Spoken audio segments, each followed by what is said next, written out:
Assalamualaikum warahmatullahi wabarakatuh. Saya Pratiwi Wahyuningsih akan menjelaskan makalah saya yang berjudul Tinjauan Fisika tentang Fenomena Pelangi. Adapun latar belakang dari penulisan makalah ini, seperti yang kita tahu, jika segala yang terjadi di alam semesta bukanlah suatu hal yang kebetulan, dan manusia selalu berusaha untuk memahami alam, tempat berlangsungnya kehidupan, dalam rangka mencari kebenaran dan melewati berbagai peradaban. Nah, fenomena suatu hal yang bisa dilihat dengan panca indera dan dapat dibuktikan secara ilmiah. Nah, kenapa saya memilih fenomena pelangi? Karena fenomena ini begitu familiar di masyarakat karena sudah sering terjadi. Mulai dari anak-anak hingga orang dewasa tahu apa itu pelangi ataupun bentuk dari pelangi itu. Sehingga segala teori yang berkaitan dengan pelangi akan lebih mudah dijelaskan. Nah, bentuk dari pelangi itu seperti busur yang nyata. Warna-warninya bisa kita lihat dengan mata kita dan bahkan bisa diabadikan dengan kamera.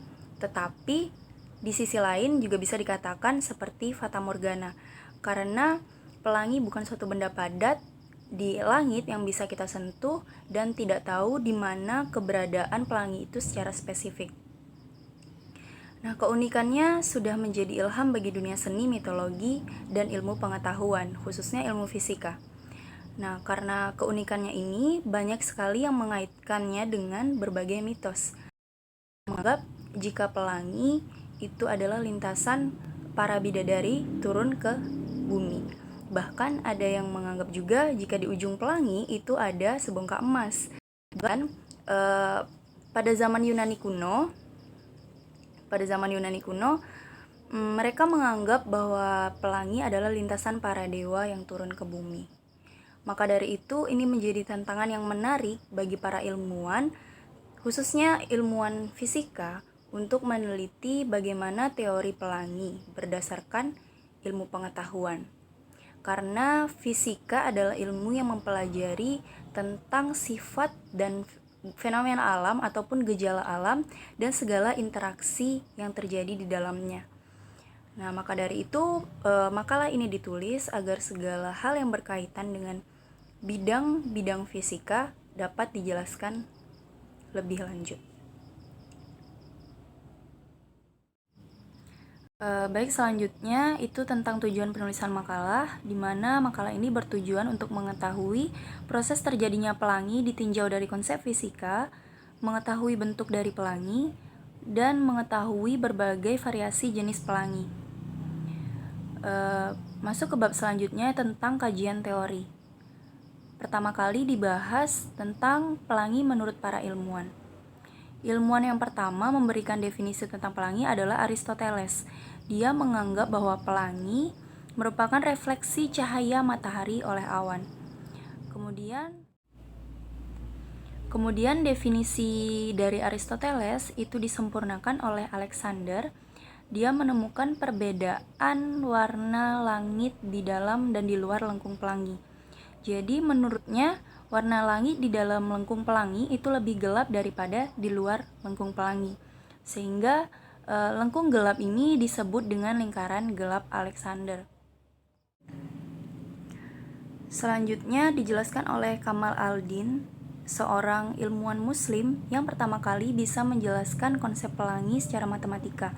Di dalam bukunya Tanqih al-Manazir yang berarti revisi optik, dia menyusun model bahwa pelangi itu terjadi karena adanya satu kali refleksi oleh cahaya atau satu kali pemantulan cahaya matahari dan dua kali pembiasan. Kemudian selanjutnya dijelaskan juga oleh Freiberg dengan konsep yang sama, tetapi dia menemukan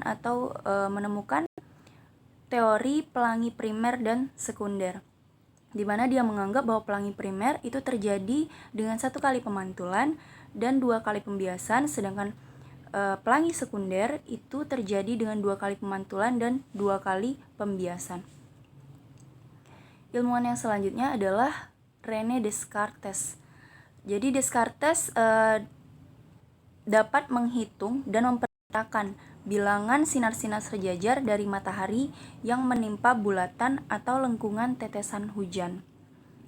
Jadi, Descartes belum mampu menjelaskan tentang warna pelangi pada saat itu, sehingga konsepnya disempurnakan oleh Isaac Newton. Newton memperbaiki penjelasannya tentang warna pelangi.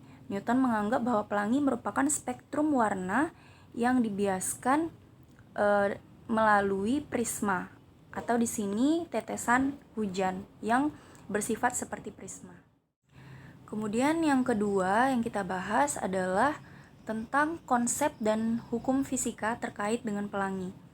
Jadi dari definisi sebelumnya kita ketahui bahwa pelangi itu terjadi karena adanya cahaya matahari dan tetesan air hujan. Pertama kali dibahas tentang gelombang elektromagnetik.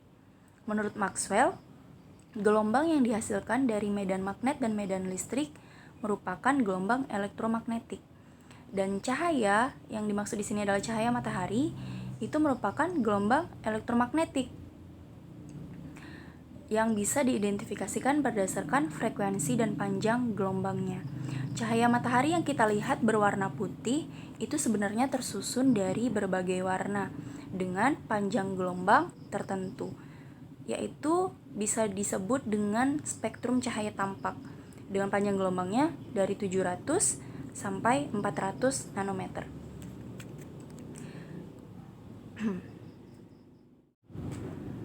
Selanjutnya tentang sifat-sifat cahaya, yaitu pertama pemantulan cahaya, di mana ketika gelombang mengenai permukaan datar, gelombang-gelombang baru akan dibangkitkan dan menjauhi penghalang. Itulah yang disebut dengan pemantulan. Nah, pemantulan ini ada dua, yaitu pemantulan sempurna dan pemantulan baur. Di mana pemantulan sempurna itu ketika gelombang atau cahaya itu mengenai permukaan yang mengkilap. Contohnya seperti cermin. Sehingga ketika terjadinya pemantulan sempurna dapat diprediksi atau diidentifikasikan arah pemantulannya. Kemudian yang kedua, pemantulan baur, di mana ketika cahaya itu mengenai permukaan atau penghalang yang tidak rata seperti batu, kertas, dan lain sebagainya. Selanjutnya itu tentang pembiasan cahaya. Pembiasan adalah perubahan arah rambat cahaya ketika berpindah dari satu medium ke medium yang lain.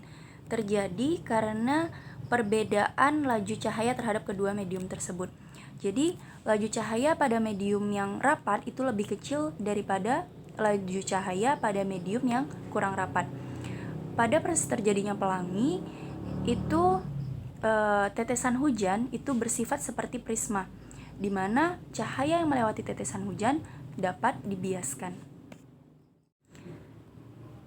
Selanjutnya tentang dispersi cahaya.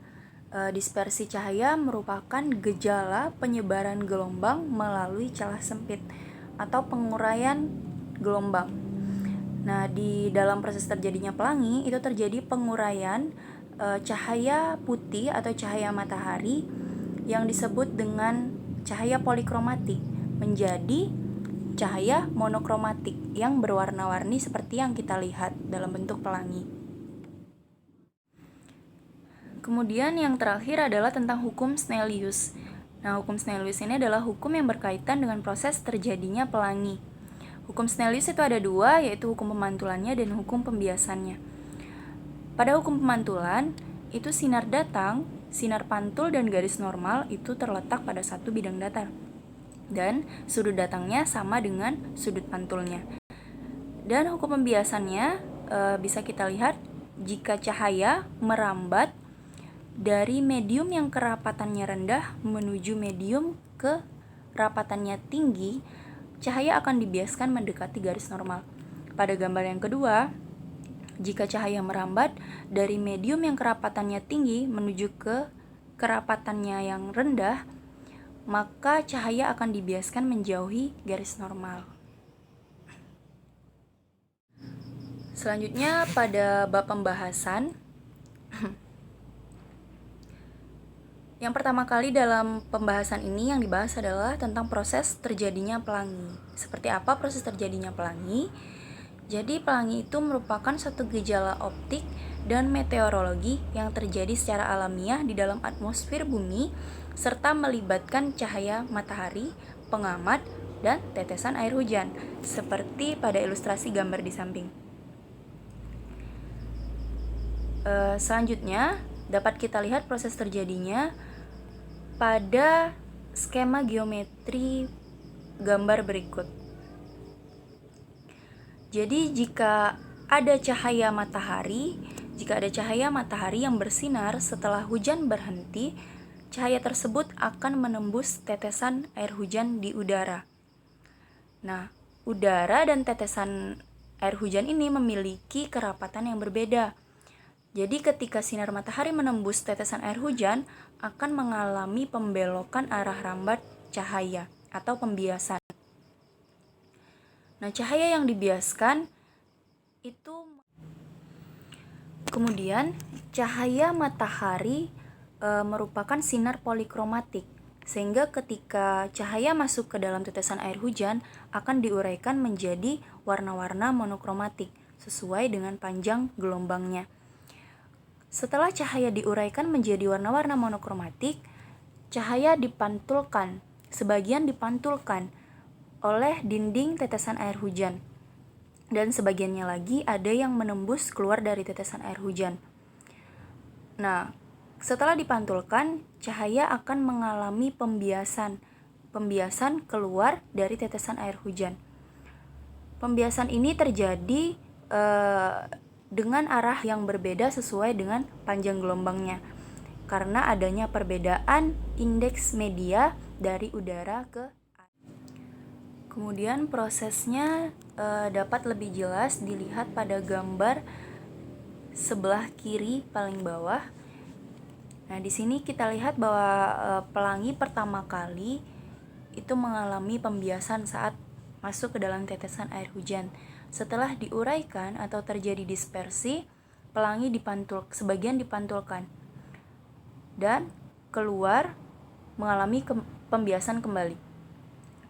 Nah, pembiasan dengan panjang gelombang yang terpanjang yaitu merah itu dibiaskan dengan sudut yang paling besar atau pembiasan yang paling besar, sehingga merah selalu berada pada posisi paling atas ketika kita melihat pelangi, dan warna ungu itu memiliki sudut yang paling kecil, sehingga warna ungu selalu berada di bawah saat kita melihat pelangi.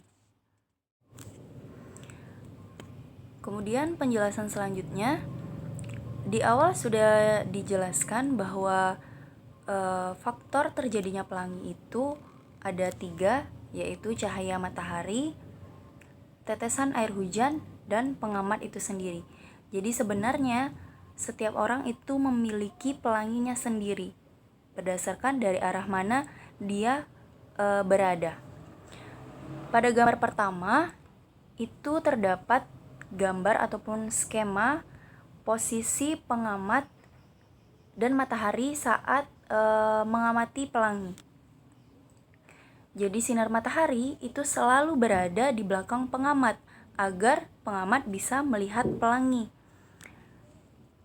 TA itu dimisalkan dengan sudut deviasi, di mana sudut deviasi adalah sudut yang dibentuk oleh perpanjangan berkas sinar datang dan berkas sinar yang keluar dari butiran air. Jadi sinar matahari datang, kemudian menuju pengamat itu dipantulkan oleh tetesan air hujan menuju pengamat, itulah sudut deviasinya. Dan sudut pelangi, dan di bawahnya ada sudut pelangi. Jadi bisa dirumuskan bahwa sudut pelangi itu sama dengan 4 beta dikurang 2 alfa, di mana TA itu sama dengan 180 derajat dikurang 4 beta ditambah 2 alfa. Skema penjelasannya itu dapat dilihat pada gambar kedua. Nah, di sini bisa dilihat lebih jelas. Ketika sinar datang, itu sinar datang memantulkan cahayanya pada tetesan air hujan, akan kembali kepada pengamat atau menuju pengamat. Nah, sehingga terbentuklah sudut pelangi. Nah, dari rumusan yang sudah tertera di gambar, itu bisa menentukan pada sudut berapa akan membentuk warna-warna pelangi. Jadi pada warna merah itu sudutnya 42 derajat hingga warna ketujuh yaitu warna ungu. Sudutnya semakin kecil sehingga seperti yang dijelaskan sebelumnya bahwa warna merah selalu terletak di atas karena memiliki sudut belok yang paling besar, dan ungu selalu terletak di bawah karena dibelokkan dengan sudut yang. Pembahasan selanjutnya yaitu tentang bentuk pelangi berdasarkan konsep fisika. Jadi bentuk pelangi itu sebenarnya lingkaran penuh. Jika kita melihatnya sebagai setengah lingkaran, maka berarti sudut pelangi terpotong oleh horizon bumi atau ada yang menghalangi cahaya seperti bukit ataupun gunung. Jadi pelangi itu terjadi pada sudut pembiasannya 40 derajat hingga 42 derajat. Karena sudut pembiasan ini selalu tetap, maka letak warna pelangi juga selalu tetap.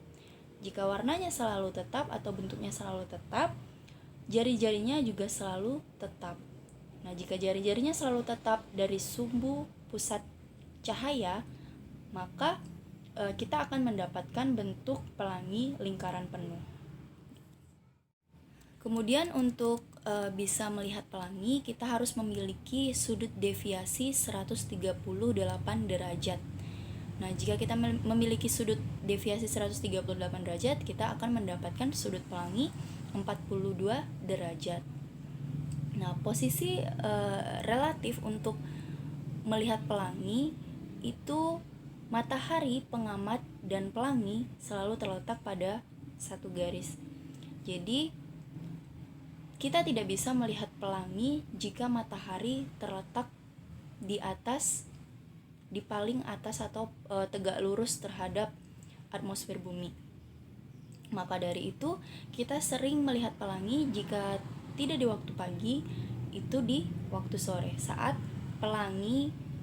matahari maksud saya berada di garis lurus.